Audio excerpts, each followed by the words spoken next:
necessarily reflect those of station staff, management, and advertisers. It's time for the most interactive radio program in Las Vegas today. It's time for Pushing the Limits with Brian Shapiro. Brian will talk sports, politics, entertainment, and anything that matters to you. Feel free to call Brian at 702-221-7283. You want answers? I want the truth! Now, Pushing the Limits, here's Brian Shapiro.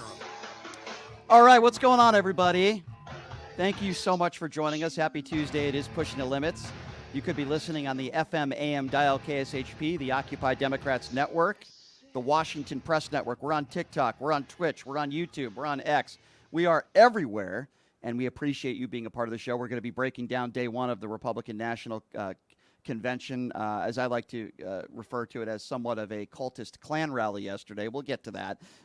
But without further ado, I'd like to introduce my guest starting off the show.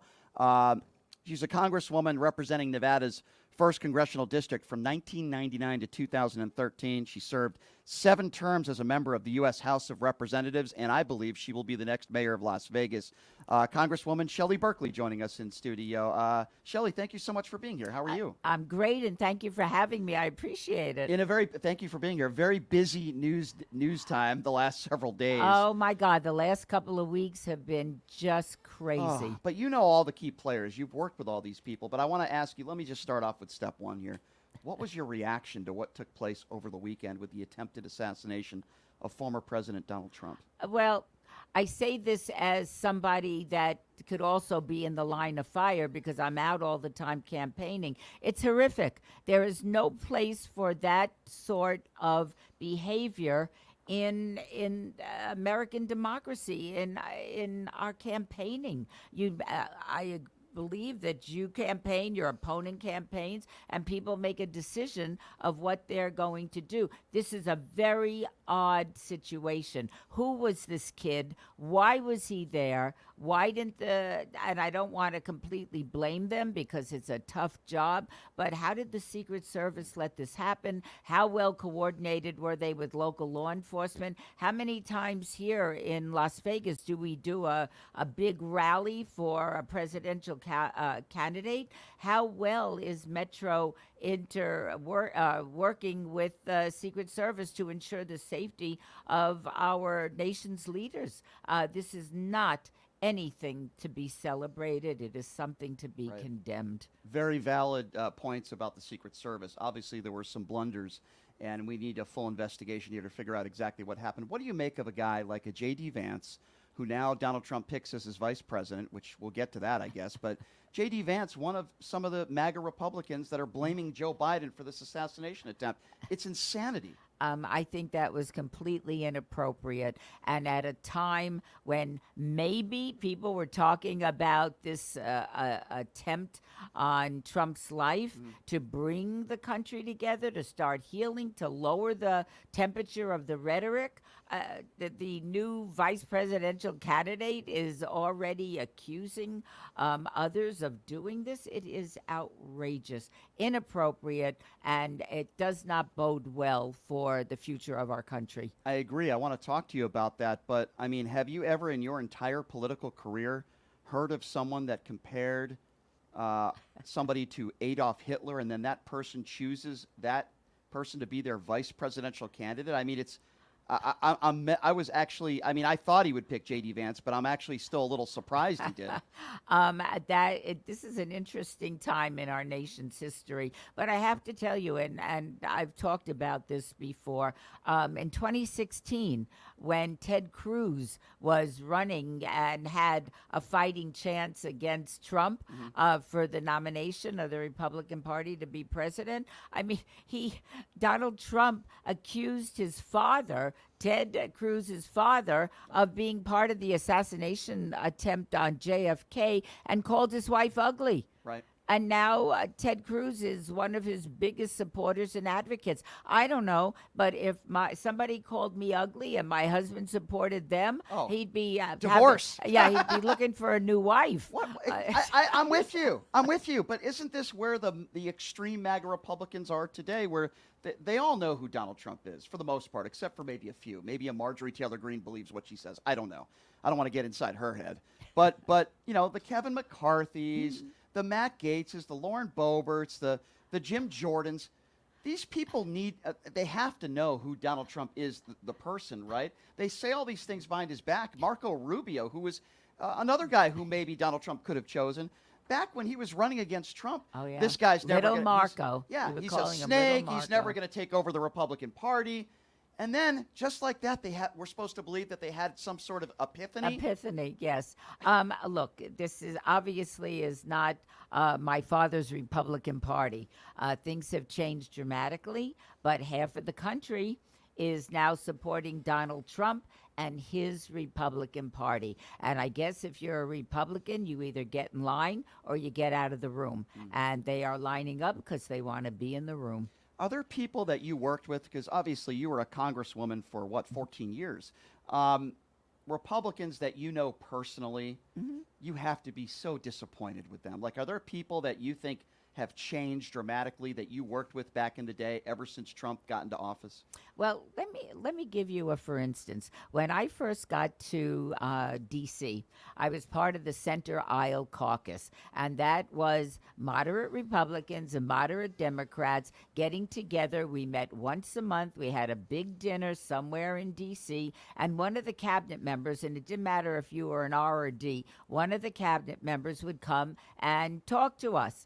And by the time, so there were about maybe close to 200 members of Congress in the Center Aisle Caucus. By the time I left 14 years later, there were 2 of us left out of the 200, a Republican woman from Illinois and a Democrat, me from Nevada. That was it. So the sea change was starting back then. And I think it's to the detriment of the country. I mean, politics is the art of compromise. You work things together. You get something, I get something. We craft legislation that benefits the people of our country. You pass it and you move forward. We are at stalemate. Nobody is going to do anything. And I'll tell you one other little vignette. You know, the thing I'm proudest of when I served in Congress was building the VA hospital in North Las Vegas, which was part of my congressional district. Right. There was a Republican president, George Bush, Republican House, Republican Senate, Republican VA secretary, and here I am, a young Democratic congresswoman from Las Vegas.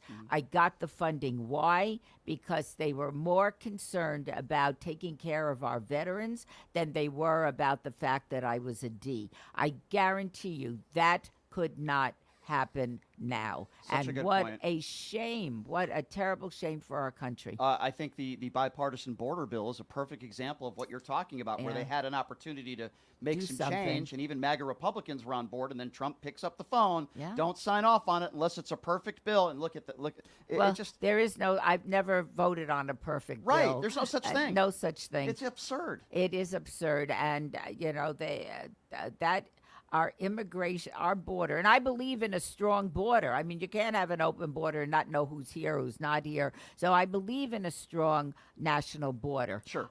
But on the other hand, knowing we have a crisis and not doing anything about it because you want, you want to use this issue in your favor in the You don't next want Biden election. to get credit, right? That Despicable. was shameful. I agree. Unfortunate, because the crisis is real. Absolutely. And no we question. need to do something about it. And solve it, probably never. But do something to remedy the situation. Just like gun control Absolutely. or a lot of other issues. If you're just joining us, former Congresswoman Shelley Berkeley, she's running for mayor. I do believe she'll be the next mayor of Las Vegas. All right, Shelley, now I got to ask you some tough questions about your party. You're a lifelong Democrat. I am a registered independent who is extremely anti-Donald Trump.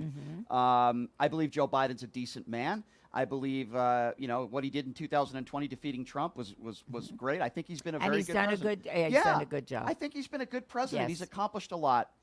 You saw what I saw on that debate stage.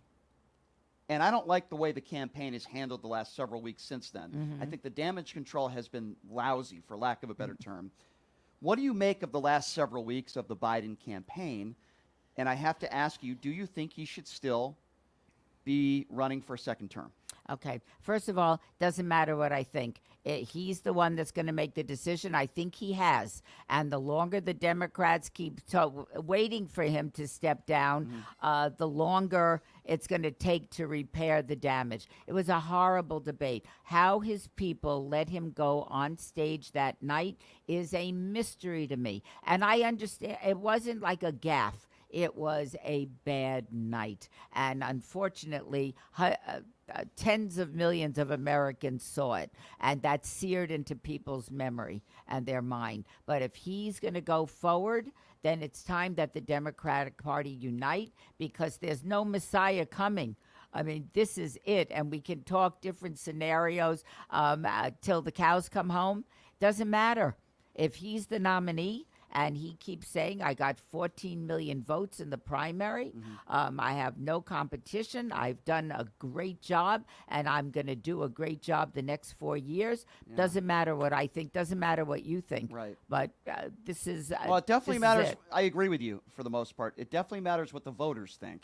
But remember, right now, or let me say this, prior to the Trump assassination attempt, Biden, the numbers were not moving in discernibly. It was close. It was still 2 points behind. Correct. And look, if I'm evaluating whether I'm going to run or stay in or not run, and the polls haven't changed, and I'm only 2 points behind, why wouldn't he stay? Well, I think I have a lot of questions about, I mean, are you comfortable with Joe Biden if, in fact, he's the president again, and you think he can do the job 3 years from now?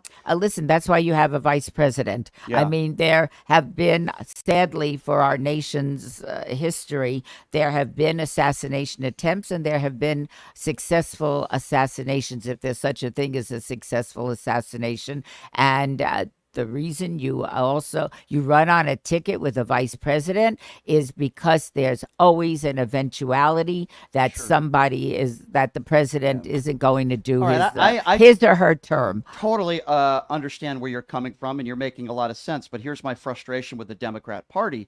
You have Nancy Pelosi, mixed messages. Joe Biden calls into Joe Scarborough's show and says, I'm the guy. I'm not going anywhere. And then the next day, Nancy Pelosi says, well, he hasn't made a final decision yet. You have so many of these Democrats privately that are saying he should step down. Oh, and I wish it was private. They're all doing this publicly. Some are doing it publicly, but I hear a lot more saying privately behind closed doors. But you're right. I think we're supposed to have Seth Moulton on the show tomorrow. And Seth is a hero and a great man, but he said publicly that Biden should step down. I'm just very concerned. Not even because I'm a Democrat, because I'm not. Not even because I'm a huge Biden supporter, which I wouldn't say I am, but I have a lot of respect for the man. I'm an anti-Trump voter, and I am very worried in November. I am very worried now. I was worried a couple months ago, even before the debate. I'm very worried now. Let me ask you something. Sure. How is it, and I think this is the difference between D's and R's. And again, the reason I am so attracted to being mayor of Las Vegas, it is nonpartisan. You do your job. You're not an R, you're not a D. Right. You get the job done. And that appeals to me a lot, especially in the current environment. But you'll note, and we talked about this before we went on the air, just a few weeks ago,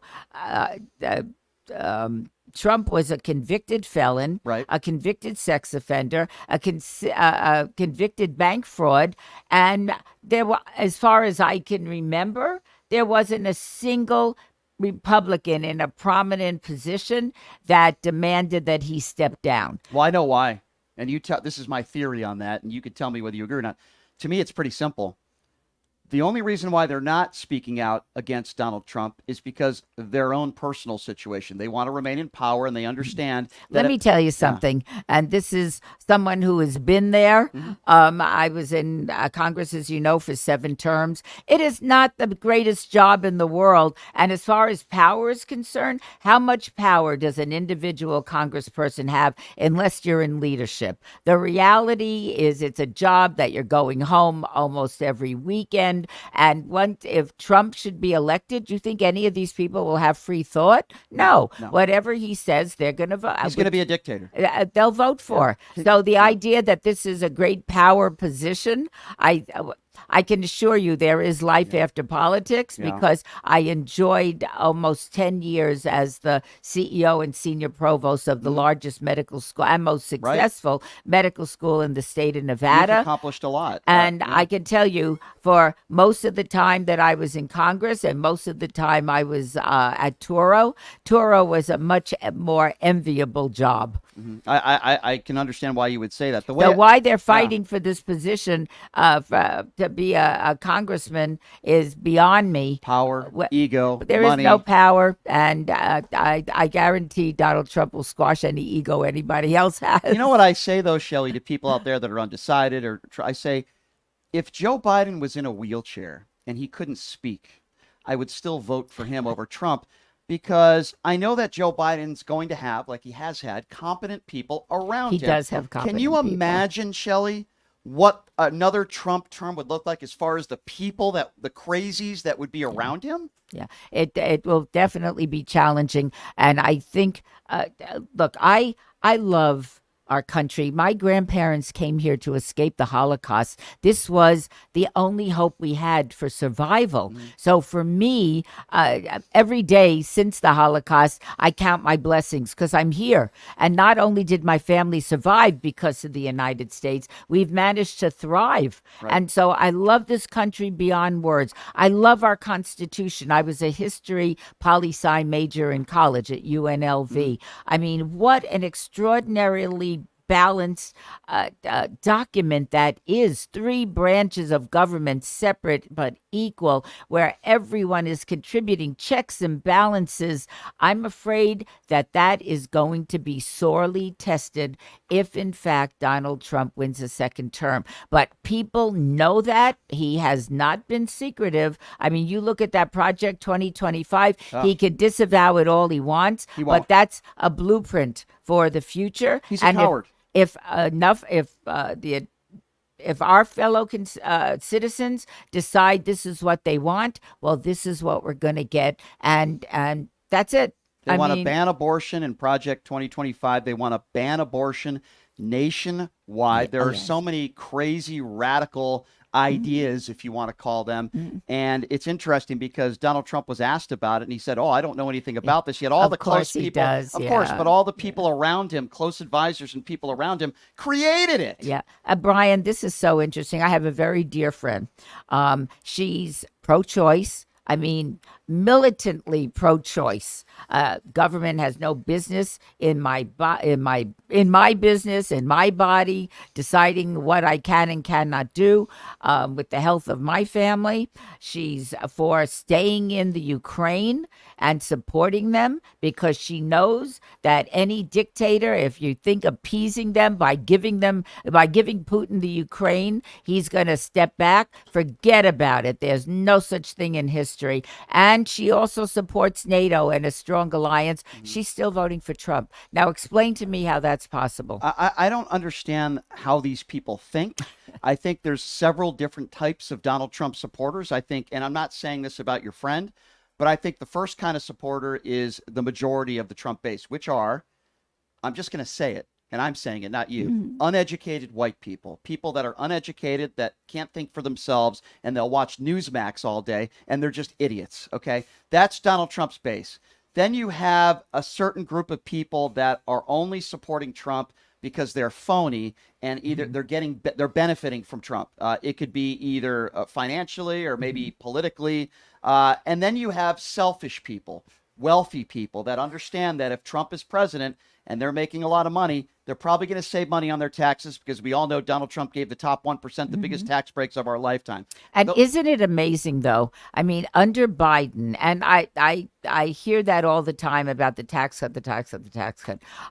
My husband and I benefited from the tax cut. Doesn't mean that I would support Trump, but that's just the truth of it. Sure. But the reality is this: they are. The stock market has never been higher. We're reaching records in the stock market. Inflation is coming down. Gas prices are coming down. There's among the lowest unemployment figures are right now under Biden, and if I was fabulously wealthy, I can't think of a better president than Biden He can run on his record. I know, and for some reason, people aren't hearing that record. Well, because Republicans and Fox News and Newsmax and OAN, they throw things at a wall and they hope it sticks. They want to blame Joe Biden for high gas prices. They want to blame him for inflation. But yet, if you compare this country to many of the other summit countries that we compare, we're doing great. We are doing great. You know, and people, well, that's not how I feel. Well, yeah, as Ben Shapiro would say, who I'm not a fan of, he would say, facts don't care about your feelings. Well, guess what? It applies to all these Trumpers out there and say, I'm struggling to get by. Well, you know what? Look at the stats. I want to ask you about the extreme left, though. I want to ask you about the squad, because especially when it comes to this Israel-Palestinian conflict, Shelley, and I know you've been opinionated about this.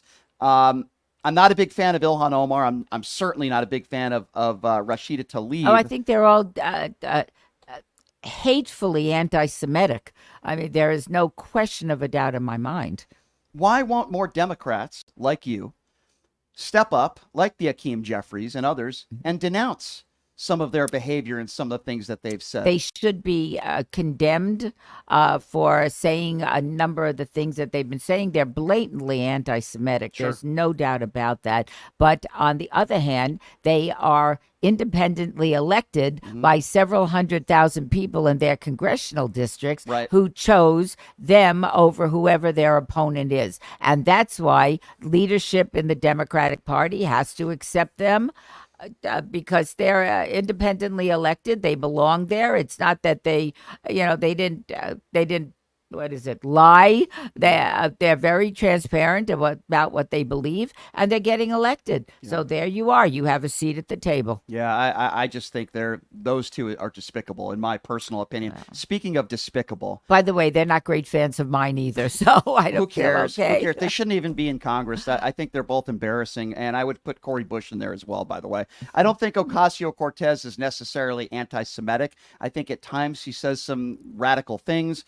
But I think she's a little bit more level-headed than the others that I named. But I want to go back to the right for a moment. I feel like there's a lot of code words on the right today. When they call our vice president a DEI hire, I feel like it's a code word for the N-word. I feel like instead of calling somebody the N-word, they use this term DEI hire. Yeah. Sebastian Gorka did it the other day. That's what I think they're doing. Republicans are great at messaging. Democrats are not. The fact, and I don't know Vice President Harris. I have never met her. Our paths did not cross. I had already left Congress when she was elected to the Senate, so we don't know each other. But if you look at her background and the fact that she was Attorney General of the state of California, the largest state, economically, the largest state in our country. She managed to be elected senator from the most populous state in our country, California, and was elevated to vice president. Mm-hmm. So the credentials are real, and that idea of DEI is just nonsensical. Racism. But the fact is, people listen to it, and I am sure a substantial number believe it. I agree with everything you just said. People can criticize our vice president for maybe she needs to be better in front of the camera. Maybe she needs to resonate better. And maybe there's things she got there on her own. Absolutely. I was just going to say that. Yeah. She's a very educated woman. Yeah. I have a lot of respect for her career. And you even have local conservative talk show hosts in this town that have said on the air that she's made her career because of lying on her back. And we all know what that means. Oh, heavens. Yeah, it's terrible. it's terrible. And there are people on the air that say stuff like that nationally and locally, Yeah. and it's so beyond disrespectful. Yeah. Donald Trump's own former vice president won't be voting for him, won't be supporting him. Right. You have 30 members in his cabinet that will not be supporting him. Some that have, I have people on this show all the time. Anthony Scaramucci, who's going to be campaigning with Joe Biden. Yes. He does this show a lot. Joe Walsh, who used to be very pro-Trump, who is now anti-Trump. What does it say, though, about the RNC, since we're in the midst of it now? Yesterday was day one. You have a guy like a Charlie Kirk, who created Turning Point USA.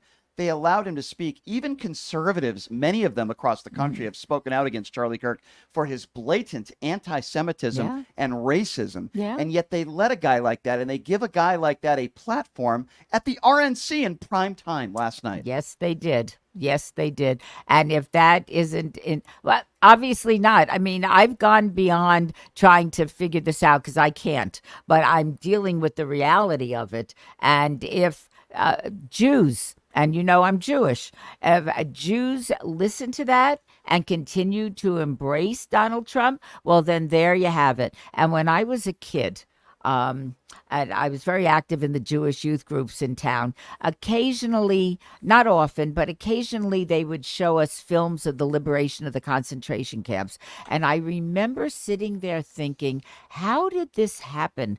How did such a highly cultured country like Germany go down the path to a dictator, and somebody that not only brought Germany into World War II against the world, but systematically exterminated 6 million Jews. How did that happen? I think right now we're getting a lesson in how that could happen. And by the way, Donald Trump has said Adolf Hitler had some good qualities. He's made that statement on the record before. What would you think the Republicans would say if Joe Biden decided to have dinner with a Kanye West and a neo-Nazi in Nick Fuentes? Yeah. What would Republicans say?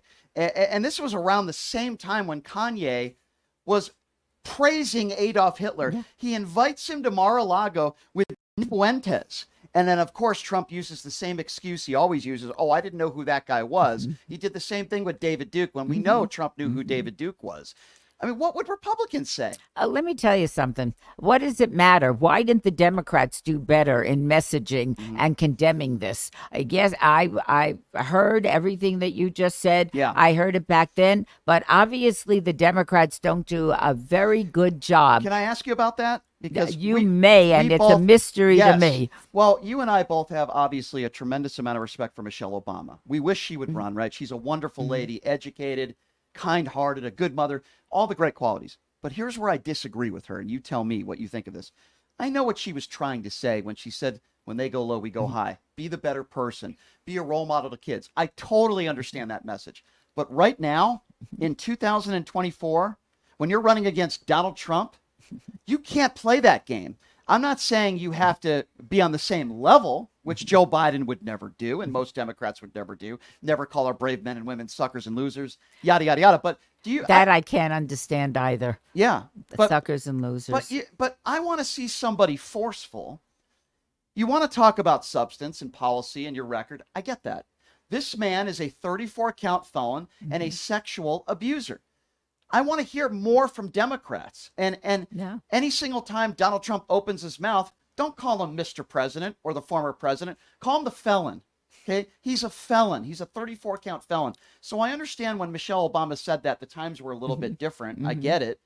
But I don't agree with that now. If you're going to defeat Donald Trump, you got to get down and dirty. Yeah. You got to get down and dirty. If they have another debate where people are allowed to be there, put E. Jean Carroll in the front row. Trump would do that. He did that with Hillary Clinton. Yes, he did. He put Bill Clinton's accusers in the front row. Put E. Jean Carroll in the front row. Well, then let me pose a question to you, although I'm the guest. I'm not supposed to be asking No, you can ask me questions. anything you want. So what is it about the Democratic Party that they cannot get their message out? Here is a man, you just said it, convicted felon, 34 counts, Right. Convicted sex abuser, convicted bank fraud.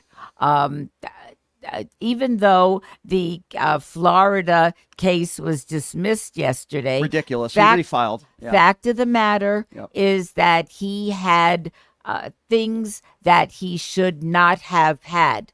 And he was subpoenaed to get it back, and he disregarded it. It's very obvious he wanted to keep that information and that stuff. Yeah. Now, what is wrong with the Democrats I'll tell that you. all of this ammunition against him falls flat? I'll tell you what it is. I think they're too nice. They play nice in the sandbox. We need more Swalwells in office. We need more firecrackers in office. These are intelligent people. I'm forgetting the Goldman. We need more people like that. He's very good. We need intelligent people that are also not afraid to mix it up with the Republicans and embarrass them and call them out. And, this idea. I don't know what could have been more embarrassing than the January 6 hearings. And yet not one Democrat testified. They were all Republicans testifying in front of that select committee of the House. What more do you need and want? There's something going on in this country. I'm having trouble understanding it. You're having trouble understanding it, but it's real and it's palpable. And you know who does understand it? Donald Trump. And he's very good at manipulating people. These are bad people with no backbone versus people who sometimes, in my opinion, as a general speaking Democrat, they're too nice. You gotta play hardball here, and they're not doing it. Some Democrats are, but not enough. Joe Biden is a nice man. Do I think he's too old? Yes. Do I think he should step aside? Probably. Yes. Do I think he's going to? Probably not. And I think they're going to lose if he stays in the race.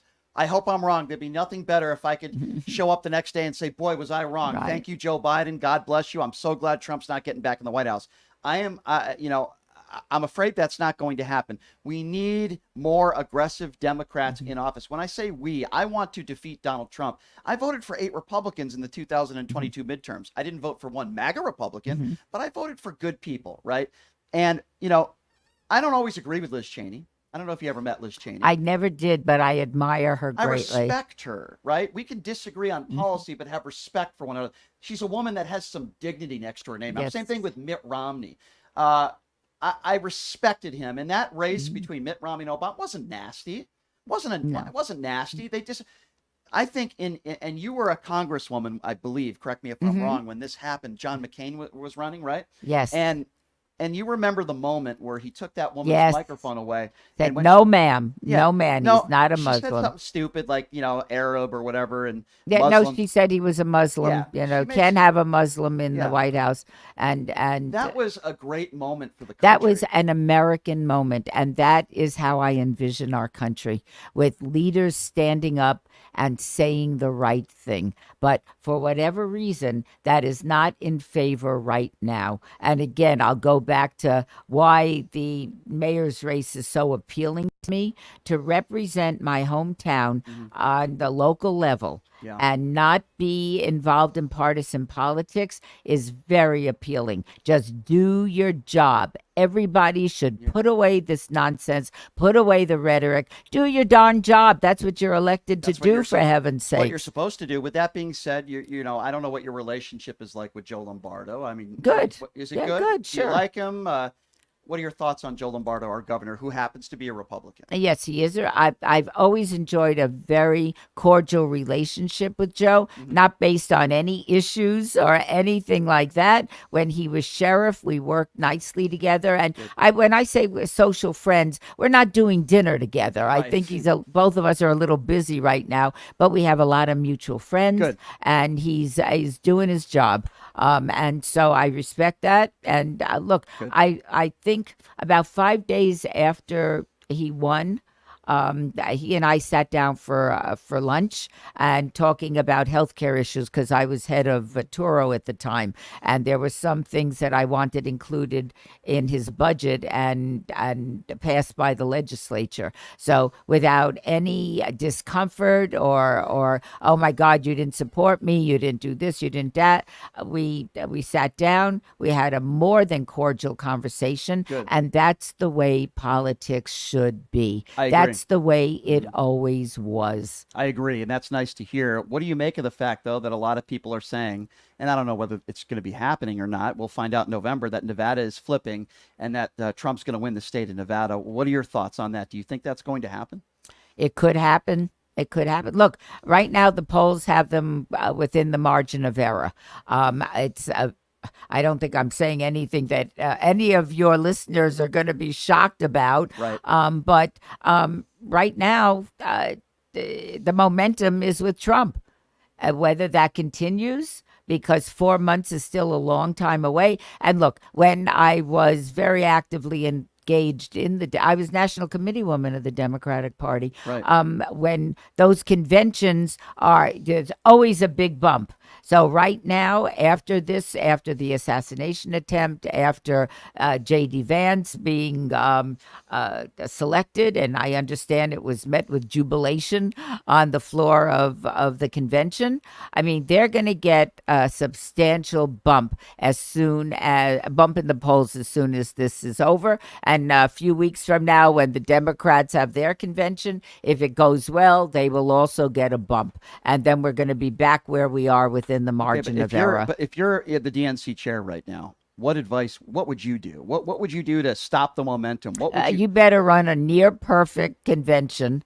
And again, I don't know what's going to happen. Are there going to be protesters outside that the press is covering more than what's going inside? Very possibly. The pro-Palestinian protesters, I understand, are going to be out in force. I hope that's not the case, because that's going to be a diversion of message. And rather than covering what's happening inside the hall and the good speeches that are getting made and the plans for the future that I'm sure the Democrats will outline, because every election is about the future. If the press isn't covering that and they're covering what's going on outside of the convention hall, that will not be good for the Democrats. Well, you might disagree with me on this one. And I'll let you know. Yeah, but listen, the NAACP National Convention is in town, right? Yes. Joe Biden's in town. He flew in last night. He's going to be speaking this afternoon. He's going to be speaking, I believe, at the NAACP convention. I heard He's also yes. holding a rally tomorrow. You want to know what I think would stop the momentum for Donald Trump? I don't think anything would be better. We all have our criticisms of our vice president, but we both have respect for her. If Joe Biden on the NAACP stage tonight said, for the good of the country, I support my vice president, and I'm going to step aside and have her be the lady. I really, truly believe the polls are showing that she would defeat Donald Trump. I believe those polls. We don't know that. She's never been tested in a presidential election, which is a whole lot different than being a strong vice president. I don't know how she would do, but that is a fantasy that you enjoy. But I don't I know it's not going to happen. It's not happening. Yeah. I mean, he believes, and look, he's been doing this for 50 years. Right. I mean, he became a senator at the age of 29, in spite of the horrific death of his wife and it's his best quality children. when he resonates with people talking about loss of life, and I do find it very interesting. I mean, he's a warm, nice guy. Absolutely. I haven't appreciated the demonization of Biden. Talking about the debate is one thing, but demonizing him into a bad person is not. No, and I would But never he do believes in his heart. I believe Right. that. I would never do that. But let me ask you this question, and we're both not doctors. If we chalk it up to a bad night, do you think this was a bad night, or do you feel like Joe Biden's health, he's just getting older? We're both not doctors. I'm not saying he's got Alzheimer's. He is getting older. Yeah. And I don't know where his staff was. I mean, they were holed up with him in Camp David for days in debate prep. They didn't notice something was off. And it's that day walking on. Look, whatever, COVID, a cold, whatever, you don't go on.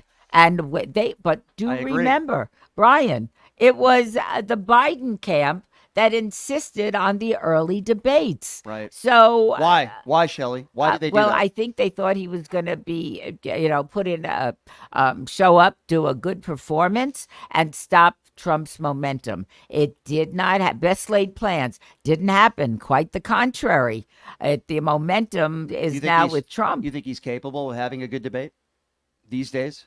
You think he's capable of being up there with Trump? I don't know. And I hope so, because the future of our country depends on it. Whoever wins, they've got to be ready on day one to do My the job. concern is this. Now, listen, I will vote for a ham sandwich over Donald Trump. Uh, But when all the eyes are on Joe Biden and he mistakes Vladimir Putin's name with Zelensky, and then he holds a press conference, and the first words out of his mouth after being asked a question, he confuses his vice president's name with Donald Trump.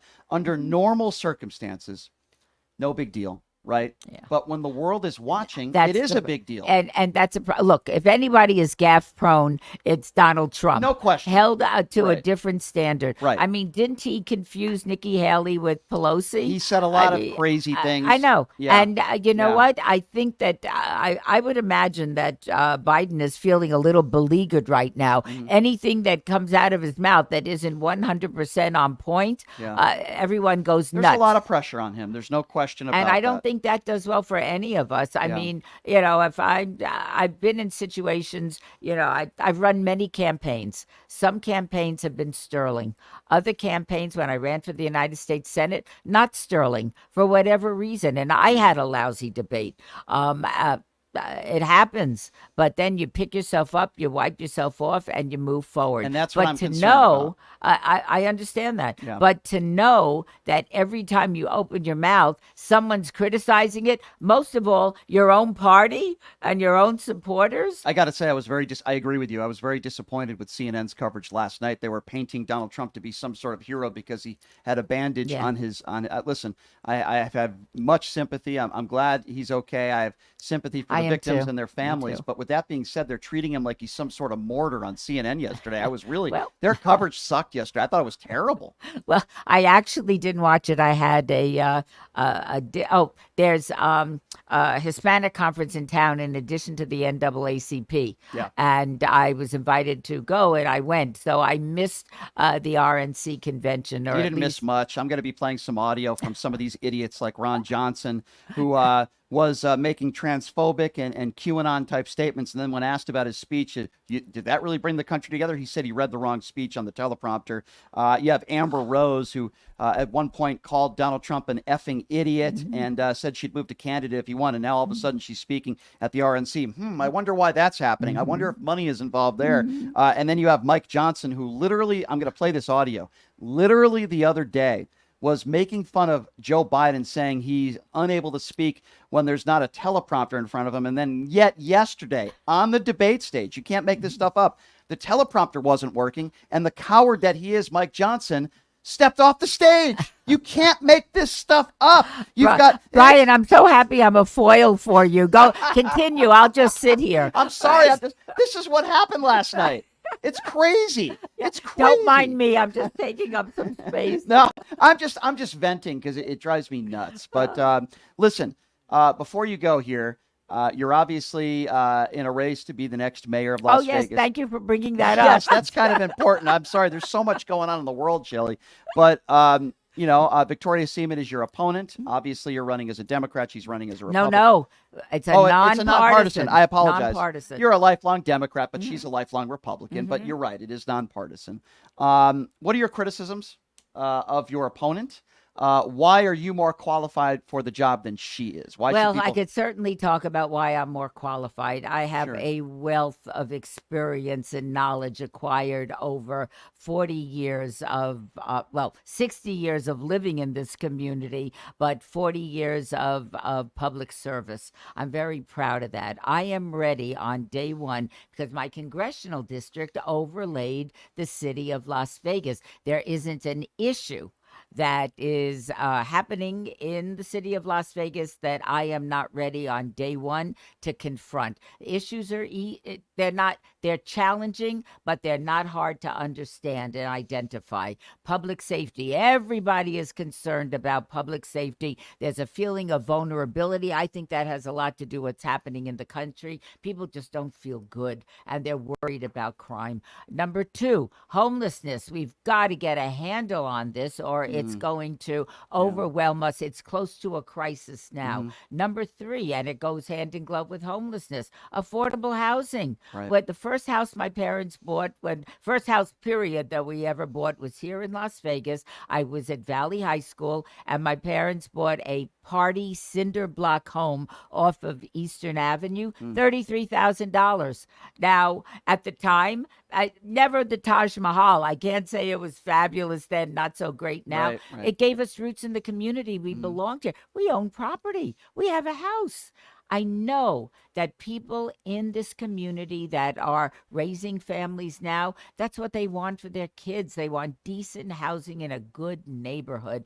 That's not asking a lot if you're an American citizen and a Las Vegan. And the 4th thing is economic growth and development. Brian, the next 10 years are going to be explosive in the city of Las Vegas, all of Southern Nevada. We need a steady hand and an experienced person at the helm to take over from the Goodmans, because I think for a lot of people that will be a big transition. They're very accustomed to the 25 years of public service by the Goodmans. While people will acknowledge it's time possibly for a change, the change is going to be a surprise for a lot of people. But you need someone in that position that is has the temperament to be mayor, has the ability, has the friendships in town. There isn't anybody in this state and nationally, actually, that I couldn't call and get an immediate return phone call. And it's time, and I'm a great believer in this,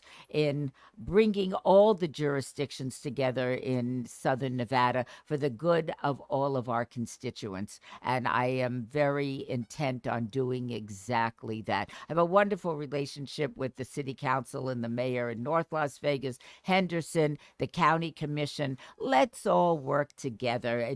Why shouldn't we? These jurisdictional arguments that people have are foolishness. And it's demeaning, and we need to do better by our constituents. I'll let people judge Victoria. I don't have an opinion. I just know that this is a wonderful opportunity to do pure public service, unlike people that are young.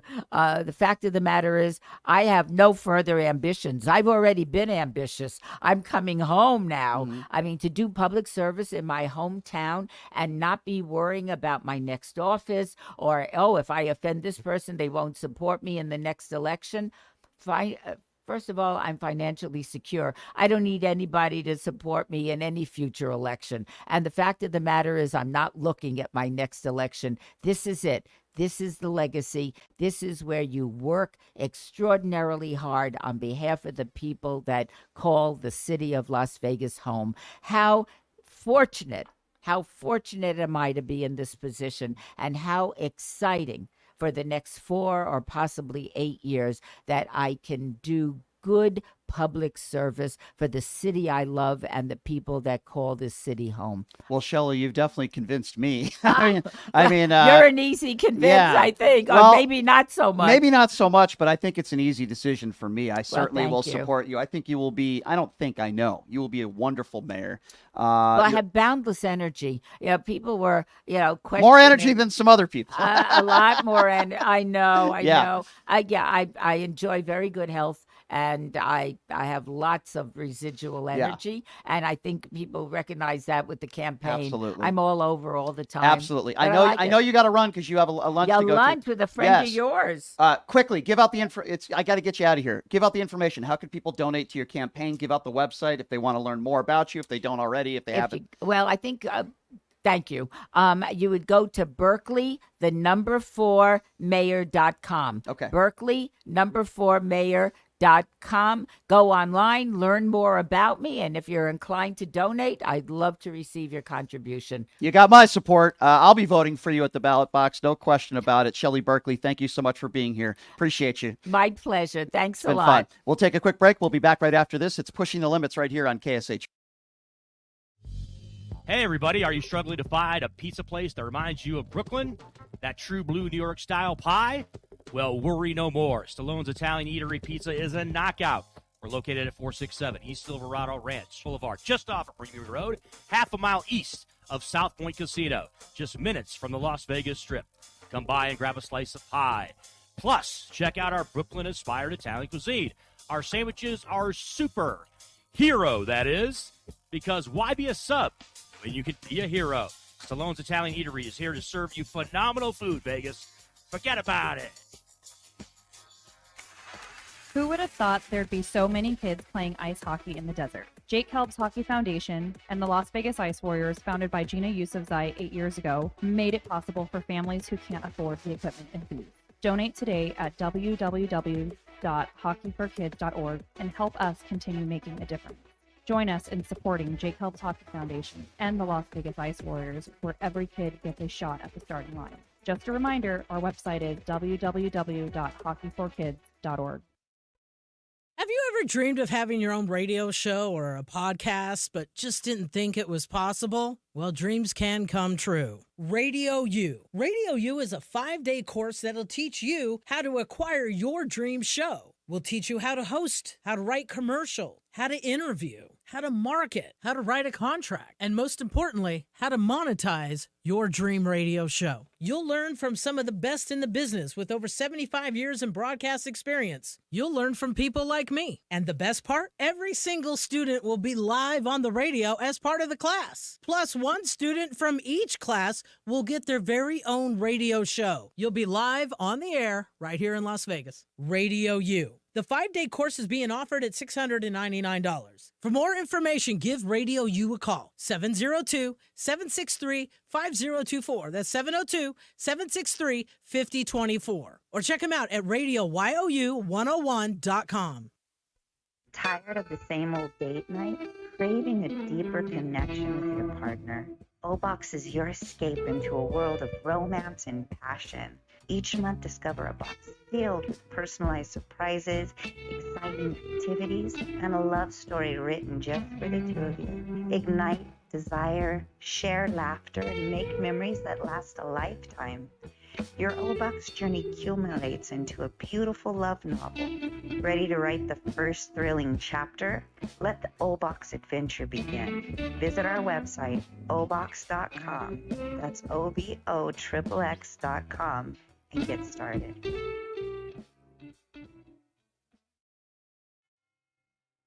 Hello, I'm Ron Quince, and I'm running for Congress as a nonpartisan candidate in District 1. I'm dedicated to serving our entire community. In this challenging time, it's more important than ever to have leaders who focus on unity and progress. I believe in putting people over politics and finding practical solutions that benefit us all. Never stop believing in America, no matter our troubles and turmoil. We can and we will do better. We must be brave. Stop voting for those politicians who care about their career and gaining power but don't improve our lives. I believe in America and I believe in you. You need a candidate who believes in policy over party because you deserve better. In Nevada, every voice matters. I humbly ask for your vote this coming election, November 5th. To learn how we can create a better America, please visit quincefornevada.com. Paid for by Ron Quince for Congress. Is your dog suffering from a sensitive stomach? Hi, it's Kelly the Cookie Lady from Mooch's Munchies. Our dogs had super sensitive tummies, and I needed to find a low-fat treat that wouldn't give them gas or other issues. Most of the treats on the market were loaded with fillers, chemicals, and chicken fat. Many of them weren't even food. Well, I knew I could do better, so I developed Mooch's Munchies, and I'm happy to be able to share them with you. Stop by our store or our website, moochesmunchies.com, and find out why we say that Mooch's Munchies are totally pawsome. The London Bridge Resort in Lake Havasu is the perfect place to vacation in style. Their beautifully designed suites include stunning views, a kitchenette, and free Wi-Fi. The well-reviewed and affordable resort has tons of amenities, including a breakfast buffet, kids camp, a 9-hole golf course, 3 pools, a marina, boat tours, a water slide, and a great nightlife scene. London Bridge Resort is centrally located in Lake Havasu City, Arizona. Go to londonbridgeresort.com to plan your getaway today. London Bridge Resort, your Arizona oasis destination.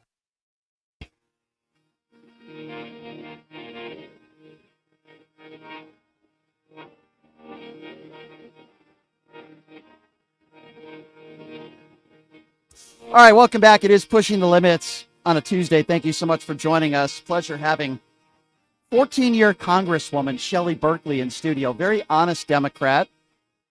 And I like those types of people. Anybody really who's honest. Some criticism for the left as well. But I want to play some audio for you before I introduce my next in-studio guest. You can't make this stuff up. The RNC Day 1 convention yesterday was a you-know-what show.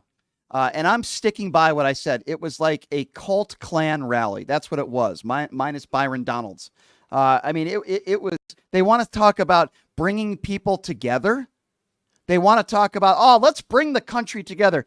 First of all, let me start with this moron, Republican House Speaker Mike Johnson.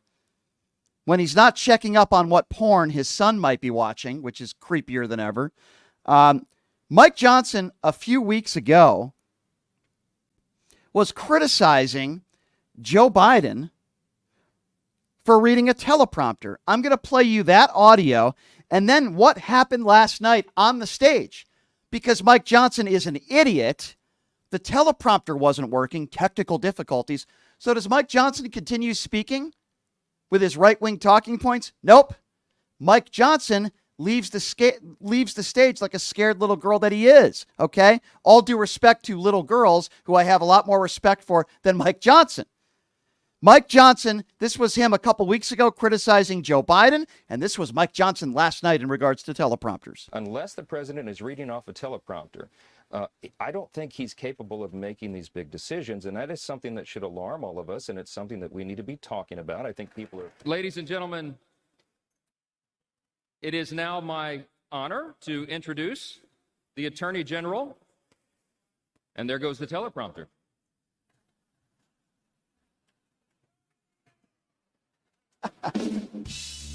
You scared little brat, you wussy. Joe Biden, if he's not on a teleprompter. By the way, that's Mike Johnson walking off the stage like the coward that he is with very little brain power. You could have preached how much you love God. He didn't even do that. And then there's Amber Rose, who spoke yesterday. Now, if you don't know who Amber Rose is, and I would imagine 99.9% of the people that were at the RNC convention yesterday, the crusty, middle-aged white people, conservatives that were there yesterday, even people on the national networks didn't even know who she was. She's a very popular musician. She's a social, I guess you could call her social media influencer as well. She's got a gazillion followers on Instagram, like 22 million or something. Okay? This is a woman who once called Donald Trump an effing idiot. She also said that if he won in 2020, that she would move to Canada. I wonder why Amber Rose is speaking at the RNC now. Geez, I wonder if there's money that has exchanged hands, or maybe she just had an epiphany. Anyway, Amber Rose is a minority, and listen to her speaking at the RNC last night made me want to vomit. Listen to this.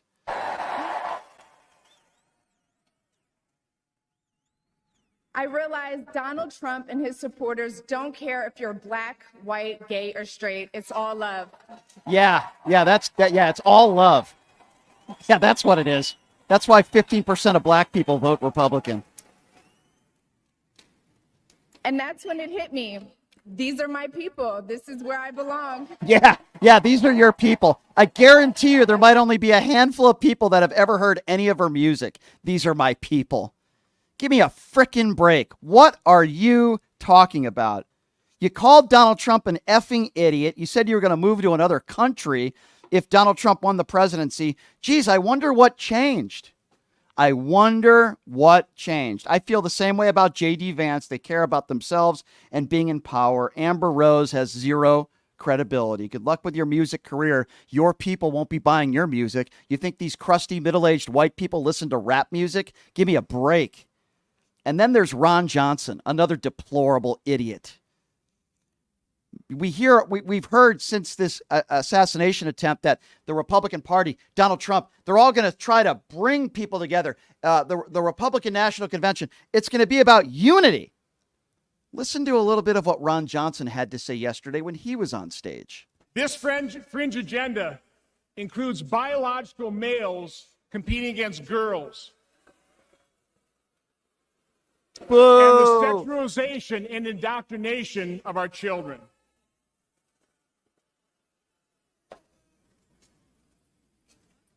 Today's Democrat agenda Their policies are a clear and present danger to America, to our institutions, our values, and our people. Really? What policy is that? Is it the policy of telling women what to do with their bodies?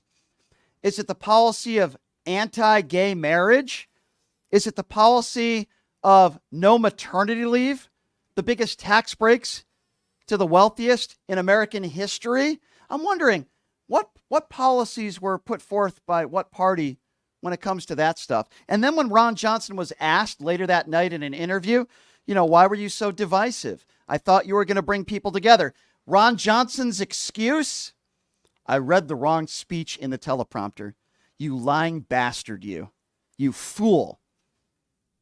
And then speaking of fools, let's talk about Uday and Kuse, also known as Eric and Donald Trump Jr. Yes.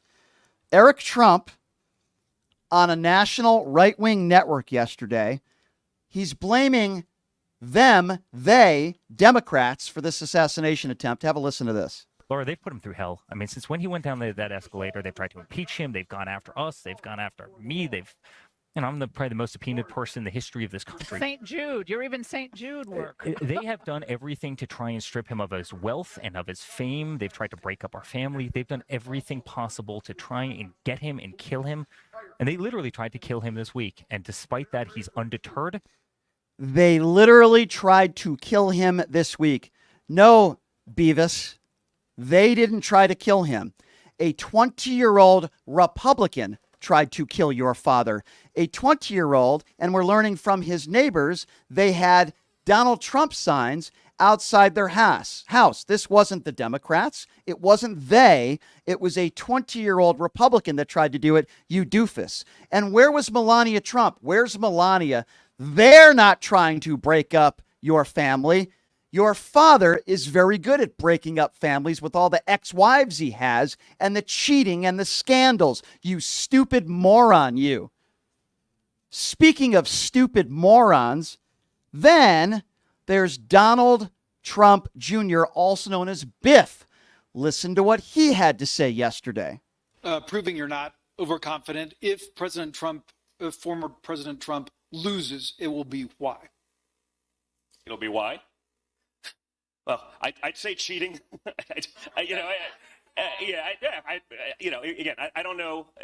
This is obviously something people are going to criticize. I don't think that Joe Biden overperformed only in Philadelphia, Atlanta, Detroit, Milwaukee. I just don't believe that's real. I don't think anyone that's serious. I get the narrative. I understand. It was the freest and fairest election ever. We can't articulate why, but they said it. That was the talking point. It went out.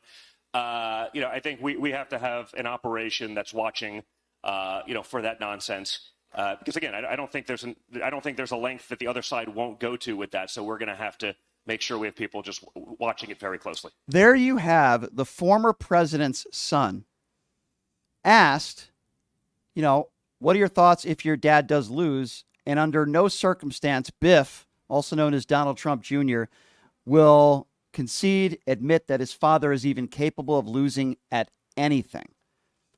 That's what we're dealing with, ladies and gentlemen. They will never concede the 2020 election. They will not concede if he loses in 2024, and it's only a fair election if he wins. His son, Eric and Donald Trump Jr., his entire family are a bunch of grifters as far as I am concerned. They are a danger to this country. If Donald Trump does lose in November, which I hope and pray that he does, none of them will concede. Nobody in the family will concede. Nobody, none of his closest friends will concede. Donald Trump will take it to his grave that he won in 2020 and it was rigged. And somehow he'll do the same if he loses in 2024.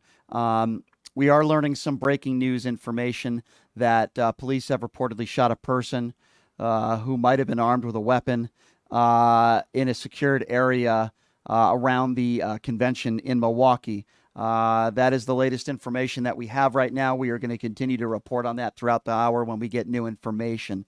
These are very dangerous times that we are living in, and there are some crazy people out there. If the RNC wants to lower the temperature, they did an F- job of doing it last night. We'll see what happens here on day 2. I do want to open up the phone lines at 702-221-7283. We weren't able to take calls first hour because we had former Congresswoman Shelley Berkeley in studio. I will open up the phone lines now. Again, that number is 702-221-7283. 702-221-7283 is the number to call. So I do want to take a break, and when we come back, we'll be joined by Ilana Dropkin. She's been away in Italy on vacation. I am very jealous of that, but she's going to be joining us, get her thoughts on everything that's happened, particularly in the last several days. And as I mentioned, we'll take some phone calls on the other side of the break. I want to tell you guys about my good friends at Jackson's Bar and Grill, located at Flamingo and Jones. Today happens to be Tuesday, and if you have a TAM card, you're in luck. Just go through the door at Jackson's Bar and Grill, show your TAM card, you get $50 in free slot play. Some of the best lunches I've had in town have been at Jackson's. It's the official gaming bar of the PTL radio show. You go in there, they will treat you great. Doesn't matter who you are, what side of the political aisle you're on. No politics in there. It's just everybody having a great time. Check them out. Jackson's Bar and Grill, located at Flamingo and Jones. We'll take your phone calls on the other side of the break. Again, that number, 702-221-7283. Again, 702-221-7283. Your phone calls next. You're listening to Pushing the Limits right here on KSHP. Have you ever dreamed of having your own radio show or a podcast, but just didn't think it was possible? Well, dreams can come true. Radio U. Radio U is a 5-day course that'll teach you how to acquire your dream show. We'll teach you how to host, how to write commercial, how to interview, how to market, how to write a contract, and most importantly, how to monetize your dream radio show. You'll learn from some of the best in the business with over 75 years in broadcast experience. You'll learn from people like me. And the best part? Every single student will be live on the radio as part of the class. Plus, one student from each class will get their very own radio show. You'll be live on the air right here in Las Vegas. Radio U. The 5-day course is being offered at $699. For more information, give Radio U a call. 702-763-5024. That's 702-763-5024. Or check them out at RadioYOU101.com. Tired of the same old date night? Craving a deeper connection with your partner? O-Box is your escape into a world of romance and passion. Each month, discover a box filled with personalized surprises, exciting activities, and a love story written just for the two of you. Ignite desire, share laughter, and make memories that last a lifetime. Your O-Box journey culminates into a beautiful love novel. Ready to write the first thrilling chapter? Let the O-Box adventure begin. Visit our website, obox.com. That's OBOXXX.com. And get started. Hey, everybody, are you struggling to find a pizza place that reminds you of Brooklyn? That true blue New York style pie? Well, worry no more. Stallone's Italian Eatery Pizza is a knockout. We're located at 467 East Silverado Ranch Boulevard, just off of Premier Road, half a mile east of South Point Casino, just minutes from the Las Vegas Strip. Come by and grab a slice of pie. Plus, check out our Brooklyn-inspired Italian cuisine. Our sandwiches are super. Hero, that is. Because why be a sub when you can be a hero? Stallone's Italian Eatery is here to serve you phenomenal food, Vegas. Forget about it.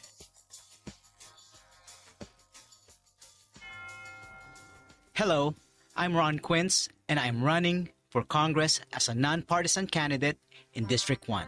I'm dedicated to serving our entire community. In this challenging time, it's more important than ever to have leaders who focus on unity and progress. I believe in putting people over politics and finding practical solutions that benefit us all. Never stop believing in America, no matter our troubles and turmoil.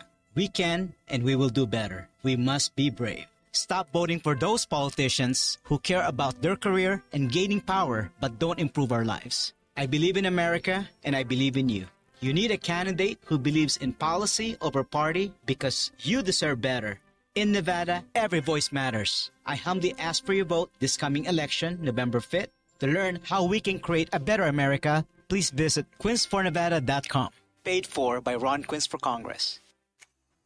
Who would have thought there'd be so many kids playing ice hockey in the desert? Jake Helb's Hockey Foundation and the Las Vegas Ice Warriors, founded by Gina Yusufzai 8 years ago, made it possible for families who can't afford the equipment and food. Donate today at www.hockeyforkids.org and help us continue making a difference.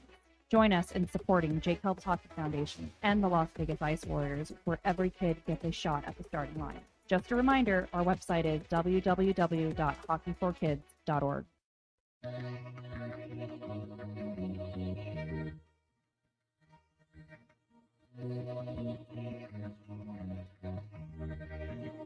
All right, welcome back. It is Pushing the Limits on a Tuesday. Thank you so much for joining us. We are working on some very special guests, including Congressman Seth Moulton, who was one of the first Democrats to come forward and say he thinks that Joe Biden should step down, and Robert F. Kennedy Jr. to be appearing back on this show. There is a controversial video that has come out where Robert F. Kennedy Jr. is speaking with Donald Trump. They have deleted the video, but the video is out there on social media, and it's a very anti-vaccine conversation that Donald Trump is having.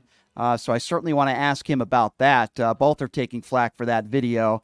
And as I mentioned, the number to call, because we're going to take some calls, 702-221-7283. It's been a few months before we had Ilana Dropkin back in studio co-hosting with me, and she is back from Italy on a long vacation. Ilana, it is good to see you back here. How are you?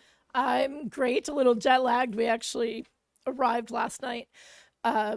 So yeah, I want to clarify, I wasn't just on vacation. My mom's actually born and raised in Italy. So my uncle passed actually the night before we were set to fly out. So a lot of family stuff, but yes, it's wonderful. It's an amazing country. Europe is, I love Europe, so I feel very much connected since half my family's there. But it's so good to see you and be back. And I did get my merch in from the Pushing the Limits merch that I ordered, and I was very excited about that.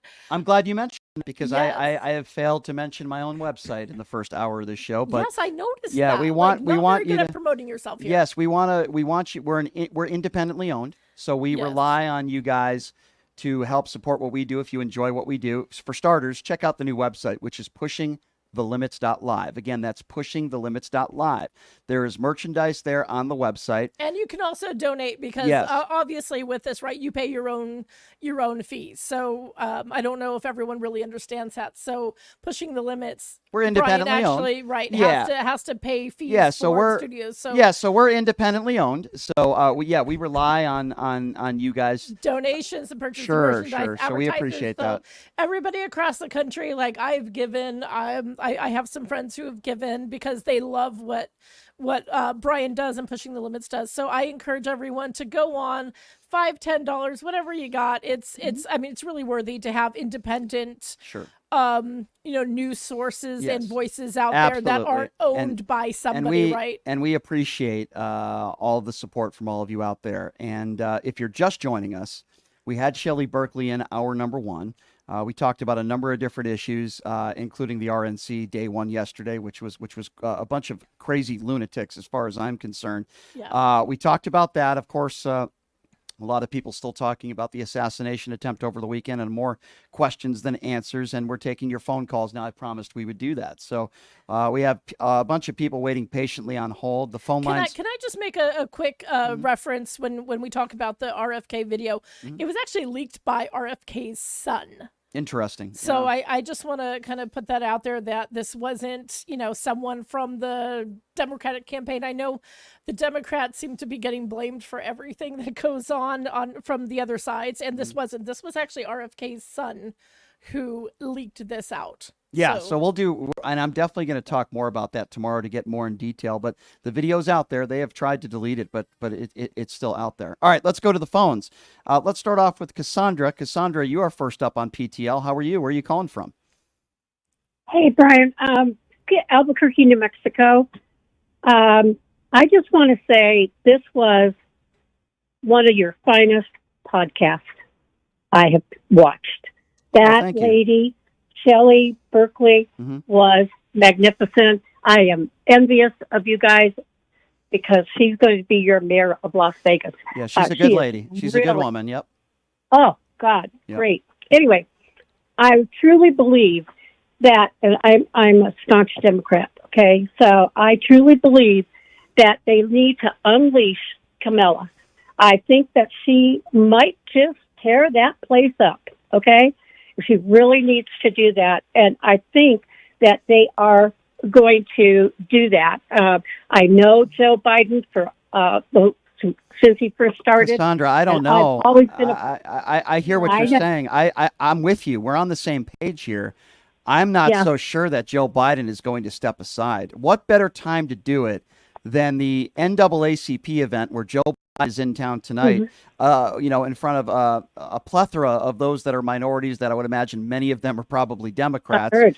And I just think it's another golden opportunity that they're going to miss. So I listen, I agree with you. I wish it would happen. I don't know, Ileana, how you feel, but I don't think it would be Harris that can beat Donald Trump. That's the problem. No, it's not going to be Harris. Now, I do think George Clooney would sweep. I think it has to be someone with that kind of but we have to be right. I understand, and intelligent and all that. It's not that I disagree with you. It's but just it's not the gonna be fact that Harris. we have to be realistic. George Clooney's not running for president. Well, realistically, it's not Harris's. It's either going to be Joe Biden or Harris. Right. Let's just call it for what it is. You know what? Then here's my take on this, and I don't know if you agree or anybody really agrees with this, but we should back the guy who, for one, we already had votes cast, right? He beat out. The time to have this conversation is before we had an election on the Democratic side. That it's not now, right? But we also don't have anyone who at this stage can beat a Donald Trump. And this is so pivotal because if it was any other Republican and not a MAGA, if it was a Republican from 20 years ago and not a Tea Partier, I think it would be totally different, right? Then I wouldn't be as scared. But we need to back the guy who brought us to the dance, right? The fact is Joe Biden beat Trump. Truly believe that. I totally believe that. I'm a Biden fan from the word get-go, okay? I love that man. I know he's done a great job, and he will continue to do a great job. But the thing is that right now, if he can't do it, and I've seen him up against Trump, and I think that he has the same thing that I would do. Inside, you just want to smack that guy. But on the real side, you want to be polite about it, and that is. Well, you Joe can't. Biden. Well, if you want to, I understand. But if you want to defeat Donald Trump, you can't do that. Number one, and number two, I don't like the campaign decisions that they have made the last several weeks with cleanup. Yeah. If it was in fact one bad night, and if it was in fact just chalk it up to a bad debate, they have not convinced some American people that is the case. And Cassandra, I do appreciate your call. Thank you so much. Let's follow that up, Brian. But in fairness to Biden on that, I don't think there's anything that he could ever do to debunk so let me start here. That's been going if you on. don't feel good, and by his standards, he says his doctor said, Joe, you're tired. You shouldn't be out until 2:00 in the morning. Be responsible. And I'm treating him like he's a child here, but get to bed. That's number one. Number two, if you know you're not feeling well and you know you're not at your best, a day before you say, we need to push the debate back a week. He also didn't do that. Number three, you can't make statements and blatant statements like, I believe I'm the only person that can defeat Donald Trump. Now, I know maybe he mischaracterized what he was trying to say, but that's just not true, Joe. I respect you.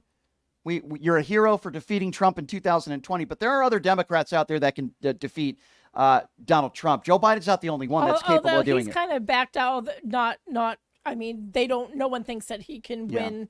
Although I'm not really sure about that, but in this point in time, no one thinks that he can win. But the only person that there are people that do. The only person that they've said if you listen to all the pollsters and all that is Michelle Obama. She's not running, so that's not going to happen. Right. She's not. I want to focus on what could happen. Now, I think Joe Biden's going to stay in the race. I don't think he's going anywhere. But if he doesn't, it's going to be Kamala Harris, and I think who she picks as her vice president would be like a Josh Shapiro. I think they would defeat Donald Trump. Let's get back to the calls. Let's see what you think. I like Shapiro a lot. Yeah, 702-221. That's two Shapiros you like. 702-221-7283. Very much so. Let's go to Al. Al is next up on PTL. What's up, Al? Brian, my brother, let me talk to you. How you been? I'm good, my friend. Where are you calling from? Good. I'm calling from Philly. All right. Al from Philly. What's up, Al? What's on your mind? All right, so let's go back to the assassination attempt, which was disgusting, absolutely disgusting. A man lost his life, a fireman, a family man. So, and it should not have happened. But I want to ask you, Brian, and I need your opinion on this. Were you surprised? No. Okay. And the reason why I wasn't surprised is because, and to be honest with you, I'm actually, and thank God I was wrong, I'm surprised nobody tried to do this to Barack Obama. There's so many crazy racist idiots out there. It is a very dangerous job. There are crazy people out there. So in short, no. What I am surprised is the failures of the Secret Service. That's what I'm How a surprised guy about, could get on a ladder and climb up on a building and people can point at him and say, look, there's a guy up there with a gun, and somehow they didn't take him out before the shooting is mesmerizing to me. And that's what I'm surprised about, Al. I couldn't believe it. And I saw a report where somebody was pointing at him. There's a guy on a roof with a gun, and it just mesmerized. I couldn't believe it. So, we don't have all the information. I'm not sticking up for the Secret Service, but we're talking about seconds. We're talking about seconds being able to spot him. And it wasn't the Secret Service that were on those buildings. It was police. It was local police. So we had Secret Service that were on other buildings, snipers. Right. We had a local law enforcement officer who went up on the roof, engaged the suspect for a few seconds. I'm not going to blame him for not pulling out his gun. He's not some sort of superhero, okay? But he engaged this 20-year-old, and maybe that saved Donald Trump's life, because the word is that he felt rushed, maybe, and he took a couple shots. So maybe that law enforcement, maybe you call him a hero, right? But the bottom line is this was a failure. When you hold these events outside and you allow this person to even get on a building, get on top of a building, let alone crawl, and they had time and they didn't. So that's what I'm surprised about, Al. I hope I answered your question there. Yeah, I just wanted to say one thing, and you know, and I spoke to you many times. I'm definitely far from being a Trump supporter. I do not like the man, but he's still somebody's father. He's still somebody's grandfather. He's still somebody's head of the family, whatever you want to call him, and he's still a human being. That was just uncalled for. It was. You're right. Yeah. And I want to point out there's more people on the Democratic side that showed the empathy than there are on the other side. Because if this was reversed, if it would have been President Biden as the target, you would hear a lot more rhetoric on the right saying, "Oh, they shouldn't have without missed," a and all doubt. that. So then, and what surprises me is people that I thought were relatively intelligent, who were once elected officials in this state, and just friends who have come out with all kinds of conspiracy theories, how this is a leftist thing. This was Secret Service, telling everyone to not take out people who were a threat, and all the crazy stuff that is online. No question. By Al, their side. Al, before I let you go, say hello to Eric Lindros and Allen Iverson for me. A little Philly sports references for you there. All right, 90s. You got it. Right. I would say go Golden Knights, but I can't. Hey, I grew up. New season. It's okay. I grew up a Hartford Whalers season ticket holder, and back in the day, the Flyers with Eric Desjardins and Eric Lindros, they were Ron Hextall. I see. I go way back. Thanks for the call, Al. I go back. Yeah, absolutely. Got to go with Hextall. Al, thanks for the call, my man. Be safe out there in Philly. Number to call, 702-221-7283. Again, 702-221-7283. Let's go to Herb. Herb is next up on PTL. What's up, Herb? Hey, Brian, how you doing? I missed your show yesterday. I was out of town. How dare you? Listen, I said, how dare you miss my show? Oh, yeah. Listen, but I agree with you. I'm not surprised something like that, happened. There's so many crazies out here. But, Brian, I'm asking you, I don't know the answer to this. Is Trump or JD, are they coming to town to Las Vegas anytime soon? Sure. So I would imagine they will definitely be in town before the elections in November. All I can tell you is right now, because I am in contact with their campaign, they don't have anything planned yet. Now that they're definitely going to be coming. Joe Biden actually flew in last night. He's here for a couple days, actually. He's holding. Right. Trump will absolutely, and JD Vance, I'm sure they will both absolutely be here. I just don't have any dates for you right now. Okay. That's what I was wanting to know. But let me ask you something, Brian. You don't think possibly with your rhetoric on your radio show, and it's pretty strong. Okay, so give me an example of something you think I've ever said that would incite violence. The things you were saying just earlier before you just... Well, tell me. Give me the quote. What do you think I've said Brian, that compares to what... Heard you. No. I'm at... Herb, hold on. Herb, I'm asking you a question. Herb, I'm asking you a question. Donald Trump has said he wanted to rough people up at his rallies and he would pay somebody the legal bills if they did it. Can you give me an example of anything I've said in my 20-year career that rises to that level of incitement? Go. Brian, you called Trump everything. Okay, so but that's different. Hold calling on. someone a name versus telling people to rise up and all I'm saying. So Herb, hold on, Herb. We're gonna go. Herb. Brian, you know you're guilty. Herb. No, that's Herb. Not true, Okay, Herb. Okay, Herb. Stop talking. You just gave an example of me calling Donald Trump a name. There is not the same. There is no comparison between me calling Donald Trump Cheeto Jesus or Orange Turd, which, by the way, I will continue to say every day on the air, whether you like it or not. There is no comparison between me calling Donald Trump a name or a fact like he's a liable sexual abuser or a felon to Donald Trump, the leader of the free world, or was the leader of the free world, okay, saying that he wants to rough somebody up and then saying he will pay somebody the legal bills if they physically assault somebody.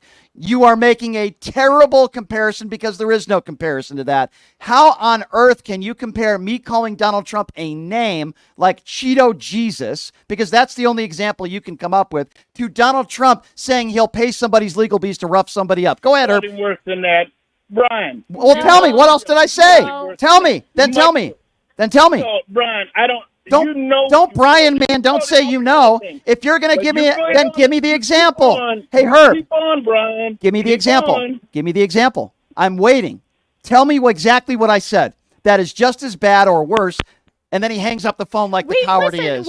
What a coward. Hold on. We can have disdain for a particular person or especially rhetoric and not wish that person harmed. I would never wish harm on anybody on the other side. But no I'm matter glad. How of course not, Ilana. Of course not. But they wish us harm. But I'm so glad, because here's another perfect example of what a typical MAGA supporter. He makes it. This is why I get frustrated. He makes a claim about me, making a claim like I'm inciting violence, which, by the way, I've never done in my life. I've never condoned violence. I immediately said after this assassination attempt how horrible it was. Never once have I ever incited violence on anybody, left, right, or anywhere in between. And I ask him for an example, and I give a perfect example of Trump inciting violence when he said he wished somebody was roughed up at his rally and that he would pay the legal fees if that person roughed somebody up. Oh, and I said, that on his side. Of course there is, but right, I said so much more. Of course, I agree, Ilana. But I gave that quick example, and then Herb couldn't give any examples. He only said name calling. There's nobody with an IQ over 20 that would agree with calling somebody a name like a jerk or an a-hole or Cheeto Jesus is somehow inciting violence. I'm sorry I embarrassed you again, Herb. You're the one that hung up the phone because I was embarrassing you, and you knew it. Thank you for the call, Herb. 702-221-7283. All right, let's go to Brent. Brent is next. What's up, Brent? Where are you calling from, buddy? Uh-oh, did we lose Brent? Brent, are you there? Yeah, I'm here. Hey, sorry about that, Brent. Where are you calling from? How you guys doing? Good. Where are you calling from? I'm calling from Ontario, Canada. Brent, don't call Trump any names because that could be inciting violence. Yeah, I know, right? Yeah. No. You called him a name. Yeah. Oh, boy. Formerly from Ohio. But anyway, how about Trump standing there at his speech on Jan 6 saying, you're not going to have a country if you don't go down and fight like hell. Right. Yeah. How about seconds after he was shot? He didn't incite violence? How about seconds? Are you kidding me? Brent, how about seconds after he was shot? He says, fight, fight, fight. And then what did they do at the RNC last night? Yep. They started chanting, fight. These people are lunatics. They're crazy people. These you think they would calm down they want to calm down, but they're insane. They're causing it. I mean, yeah, but a guy like Herb calls into the show. If I call him Cheeto Jesus, that's inciting violence. But at the RNC yesterday, I guess he has no problem with people chanting, fight. That's okay. Fight for what? Wow. Fight what, though? That's transgenders. They want to fight gay people. They want to fight transgenders and minorities. They want to fight brown people for coming into this country. I mean, that's really what they're talking about when they say Can't fight. we just vote like we're supposed to rather than try to kill each other? What the hell is going on? Issues? Like, we can't talk about real issues because we've become so stupid in this country. We're so ignorant in this country. And I can tell you from being in Europe for a month and a half, and we go every year, and having family there, that it's no longer the dream to send their kids to even get educated here. Like, they just look at this country, especially since Trump, and this movement and they just feel pity for us. And I don't think they're exactly wrong on that. I love my country, but things are it's kind of tough, I told everybody on the air yesterday that when Donald Trump said he wanted to bring people together, and that when the RNC said it was going to be about bringing people together, I laughed just like you are, and I said there's no chance that's going to happen. And let me tell you something. CNN's coverage last night was an embarrassment. They are an embarrassment with the way they covered the RNC. Well, I've heard that the owner of CNN is a Trump supporter. He is. And you know what they were saying? Wow, this is a different Donald Trump. He seems emotional. No, he wasn't. He wasn't crying. He wasn't emotional. He was walking out there like a dictator with that stupid bandage on his ear. Walking out there. He has no idea what it's like to risk your life for the country. That was a horrible situation that took place over the weekend by a lunatic. But what about the things he said about brave men and women in uniform? Suckers and losers and all that. What about after Paul Pelosi was attacked by a hammer? Oh, they made jokes about it. Yeah, he made jokes about it. What about Gretchen Whitmer when there was a plan and there were people that were convicted in a court of law, and he called it fake? And we're supposed to feel... 6 people were patriots. Yeah. I mean, really? Yeah. They beat the shysters out of police, Yes. So I'm going to kind of take the softer approach on that and say, I again, being shot at has to at least change someone in for at least a few minutes, right? For at least a few moments. That is a harrowing thing to go through. We talked about this, I think, yesterday, Brian. Maybe for a few days. Yeah. It didn't even last 2 days. But maybe a week. It's never going to be a week. I mean, to have that and to kind of know that happened to you. Like, so I don't want to minimize what happened, because it was very serious. I am not. I would never minimize what happened. What I am are minimizing every comment that Donald Trump makes. I agree with you because he's a liar. You're not going to change this 78-year-old racist bigot. You're not going to change him. Okay. How about malignant narcissist? Yeah. Oh, and by the way, yeah, for sure. And by the way, thank you for the call, Brent. I appreciate you, my man. Thank you for calling in. The last 17 high-profile senior people that Donald Trump has hired in his campaign, including JD Vance, are all white. So when I say Klan cult, I mean it. Oh, but do you know the things that JD Vance believes what women that should bring women out to vote against the Trump but ticket. some of these MAGA Republicans, some of these women out there. But there's more of us than there are them. That's kind of the point. So all of you listening, look up JD Vance and what he wants to do, because Trump is 78 years old and not in the best of health. He may look it, but he's not in the best of health, right? So you're right. Everyone should look what is Vance 39 years old? Yep, 38. So that is the future of the what's become the Republican Party. Running mate, standing next to somebody who he compared to Adolf Hitler. 702-221-7283. I'm sure he just had an epiphany, though, right? But Vance isn't far off of that either. No, he's not. Let's go to Jason. Jason is next up on PTL. What's up, Jason? Hey, how you doing, Brian? I always call. I always make a great statement, and when you was talking to that young or old gentleman that was talking about how we speak words, just forgot one thing. Donald Trump said it himself in front of everybody. I could shoot somebody on Fifth Avenue and I would still get my votes. Right. That's number one. He also said, I can grab a woman by the private parts, and they still voted for him. Everybody was up in arms about 2 seconds, and then they turned around and voted for him. When he said, I'm going to go to, I will walk with y'all to the Capitol. Yeah. And then the Secret Service told me he couldn't go. Yet, when everybody went to the Capitol to try to stop the election, every Republican, that's it. I'm not doing it no more. I can't follow him. And they all turned around and bent to the knee and groveled. And the idea, I agree with everything you just said. And the idea that somehow a radio host like myself, when I call Donald Trump what he is, which is a liable sexual abuser, the judge characterized as rape, and then when I tell the truth, he's a 34-count felon, and I call him Cheeto Jesus or some of the other names that I've called him, and somehow I'm the one inciting violence, is probably the dumbest thing I've ever heard in my life. Well, that's what they did to President Biden, right? They turned it around and said, oh, President Biden, this is your fault. Brian. Really? Brian, you're forgetting one big thing, that they produce violence. Did you see the Republican convention? They were cheering, fight, fight, fight. Right. And the leader of the Project 2025 said there will be a revolution. And if the Democrats want to do anything, it will be bloodless unless we sit and take it. That is violence by the third power. We do not tell the Republicans we're going to take over. But the last but not least, this is why I'm not a Democrat.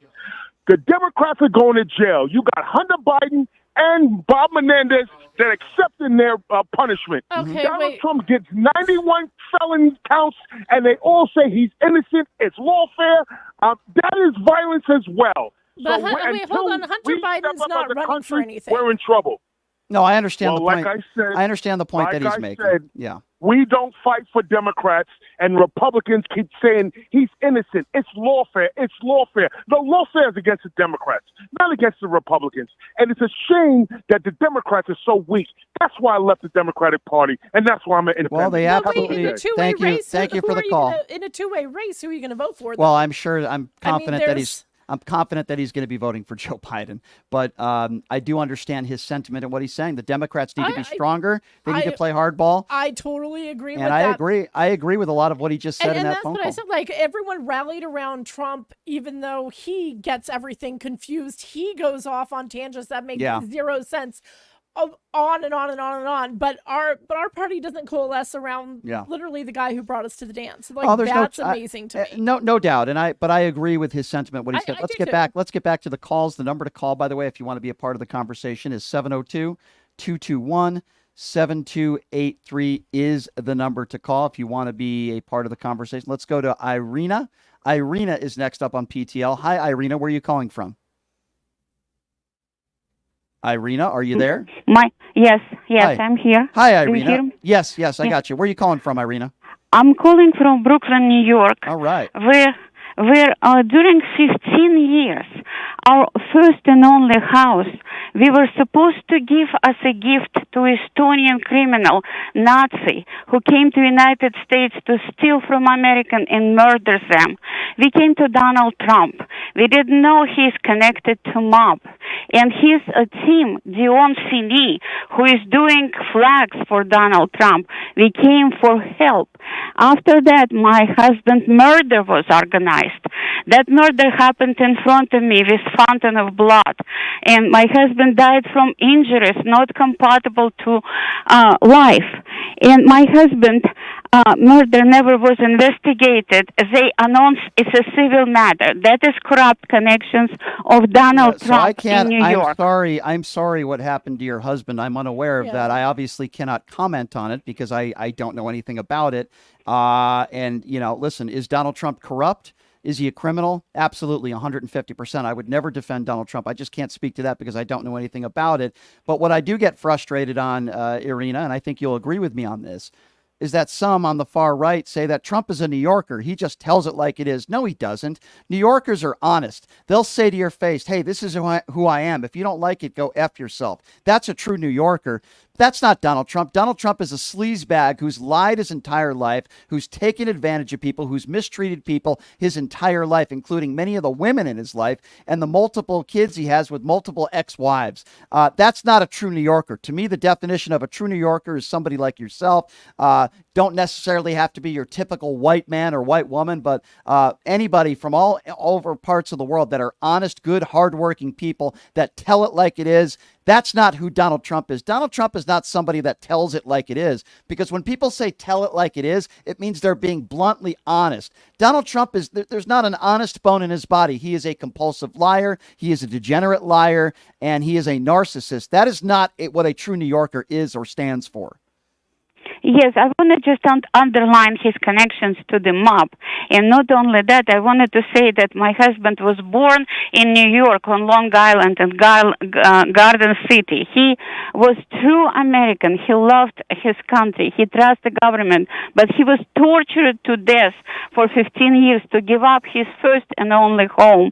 And he was talented engineer. He was asset for the United States. So there were bridges, airports, and railroads. What you're referring to, and by the way, thank you for the call, Irina, but I think and I'm sorry that happened to your husband. That's horrible.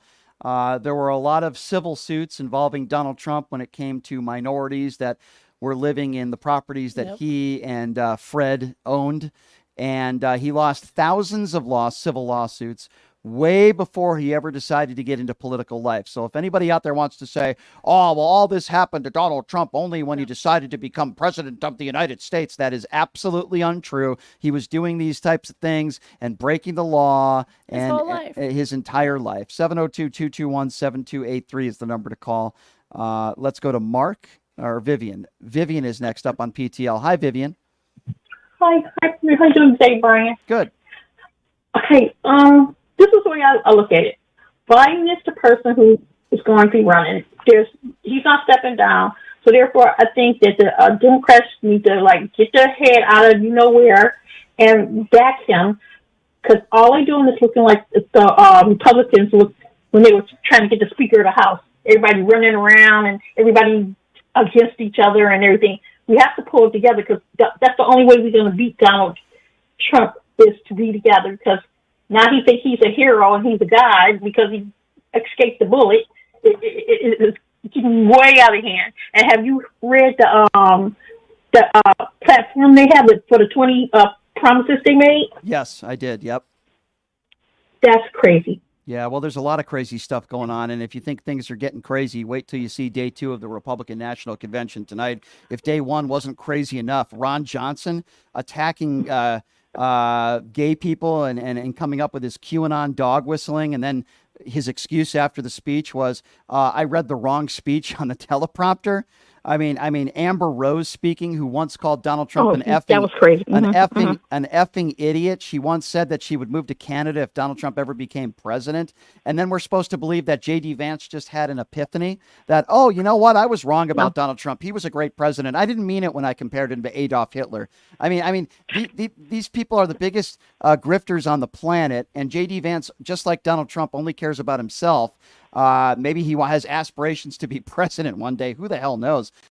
They go hand in hand. What about this rumor that's going around about Elon Musk pledging $45 million a month? That's not a rumor. It's not a rumor. True. So Elon Musk is a guy who for years has said, he's promised actually, that he will not be supporting either candidate financially. Elon Musk is obviously a liar, because it's proven now that of course he on the side of Trump. He wants to own the AI space. Of course. And that's what's going to do it. He's going to hitch his wagon to that because he can barters Trump. Everything. He barters everything that he has and everything he doesn't have to get what he wants to get.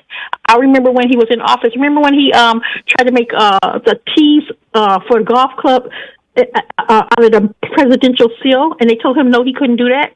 Yeah, I remember. I also remember when he buried his ex-wife on the first hole of his golf course because he wanted to save money on taxes. This is a despicable man, and I'm just calling out the truth. And right. You know, and he has no respect for the American people. He didn't participate in the debates. He didn't.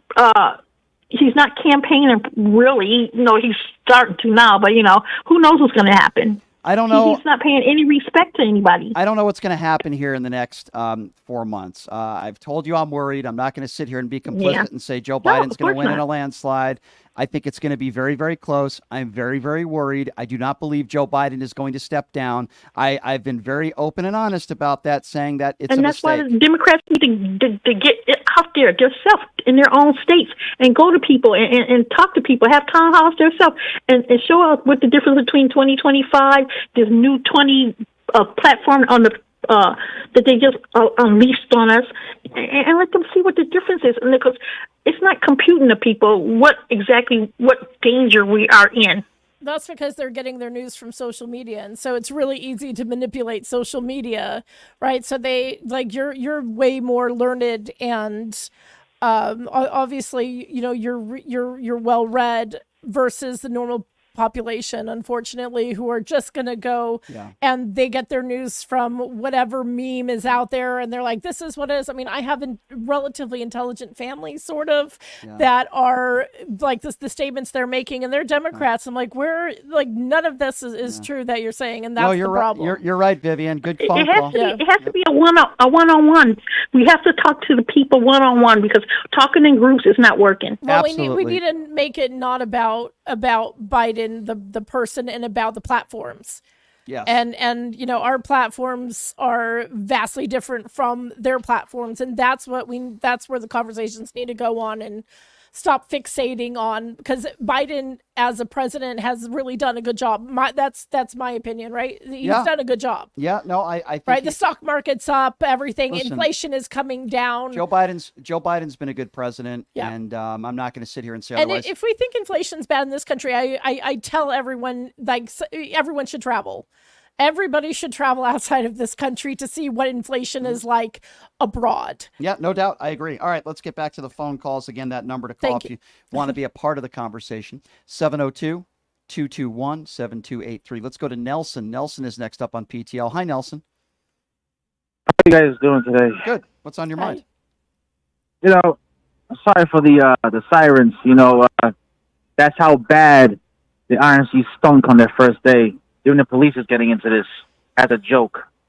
Are you in New York? Are you in New York, Nelson? No. I'm in Massachusetts. Massachusetts, okay.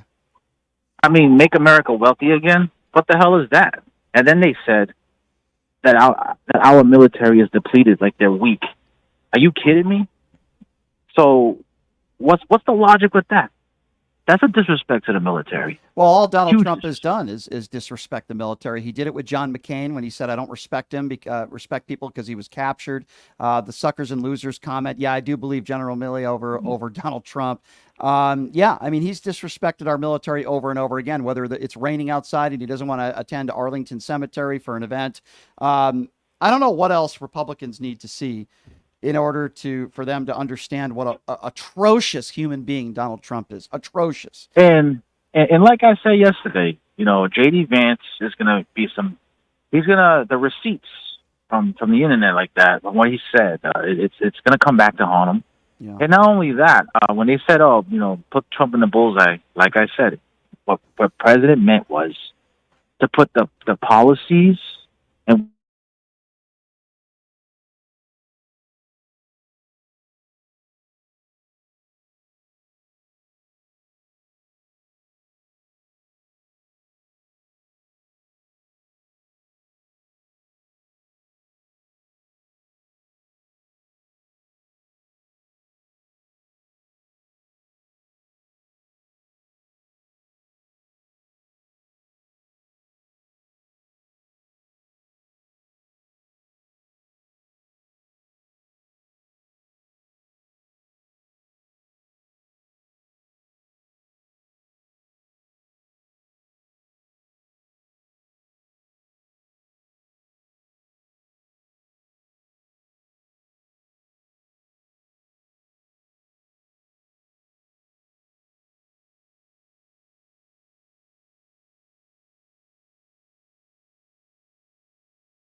So I bought a couple of shirts already and plan to buy some more. So I appreciate that. Everybody, please donate. Let's show Brian some support around the country. I appreciate that, Ilana. And check it out, pushingthelimits.live. And we're going to have some special guests joining us the rest of the week and some surprises. Appreciate all of you for being a part of the show, and we will see you tomorrow, same time, same place. Have a great day, everybody. Thank you.